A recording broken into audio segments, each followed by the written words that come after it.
Rema hari ini, Mazmur 34 ayat 19. Tuhan itu dekat kepada orang-orang yang patah hati, dan Ia menyelamatkan orang-orang yang remuk jiwanya.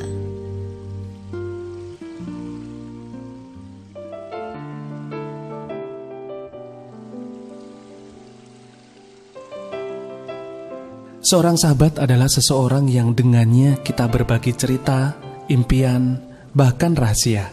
Ria pun memiliki seorang sahabat yang sangat ia percayai. Namun, suatu saat ia mengetahui bahwa sahabatnya membicarakan hal-hal buruk tentangnya di depan teman-teman kerja mereka. Ria tidak pernah menduganya bahwa segala hal yang pernah ia ceritakan kepada sahabatnya justru diceritakan kepada orang lain. Kemudian Ria teringat, beberapa kali saat sahabatnya tersebut kesulitan, ia selalu menolongnya.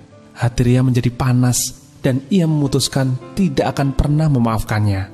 Namun, keesokan paginya ketika mengikuti mezbah doa pagi, Tuhan menjamah hatinya dan ia menangis sepanjang doa. Sejak saat itu, hatinya dipulihkan. Bahkan ketika ia bertemu dengan sahabatnya, Ria tetap dapat tersenyum dan menyapa dengan hati yang damai. Sakit hati bisa dialami siapa saja, termasuk orang benar.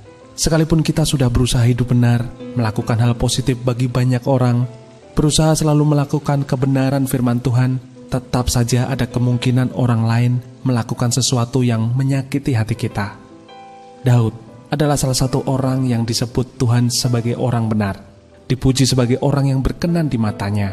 Namun, ia juga berulang-ulang mengalami sakit hati. Daud hendak dicelakai Saul, dikhianati anak kandungnya sendiri, Absalom, dan sebagainya. Hati yang terluka lebih sulit disembuhkan dibandingkan dengan tubuh yang terluka.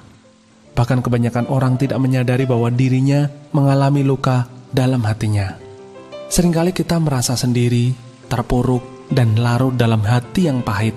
Namun, satu hal yang perlu selalu kita ingat, tidak ada hati yang terlalu pahit yang tidak bisa dipulihkan Tuhan. Dia sanggup memulihkan hati yang terluka.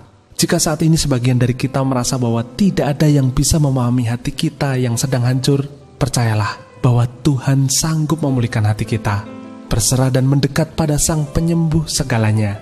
Maka Dia yang akan memberikan kesembuhan total dan mengubah hati yang pahit menjadi hati yang penuh kasih. Bagaimana kondisi hati Anda saat ini? Adakah kepahitan atau hati yang luka dalam diri Anda? Hal apa yang Anda rasakan atau alami ketika hati Anda dalam kondisi yang pahit dan terluka? Bagaimana Anda bisa mendekat dan berserah pada Tuhan agar Tuhan memulihkan hati Anda? Tuhan Yesus, tidak henti-hentinya kami mengucap syukur sebab kami memiliki Tuhan yang luar biasa seperti Engkau. Seringkali dunia dan orang-orang di sekitar kami mengecewakan kami. Namun kami mau tetap percaya bahwa Engkau sanggup menjaga dan memulihkan hati kami. Ajar kami untuk senantiasa berharap hanya kepadamu.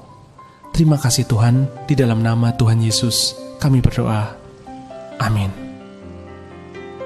Tidak ada hati yang terlalu pahit yang tidak bisa dipulihkan Tuhan.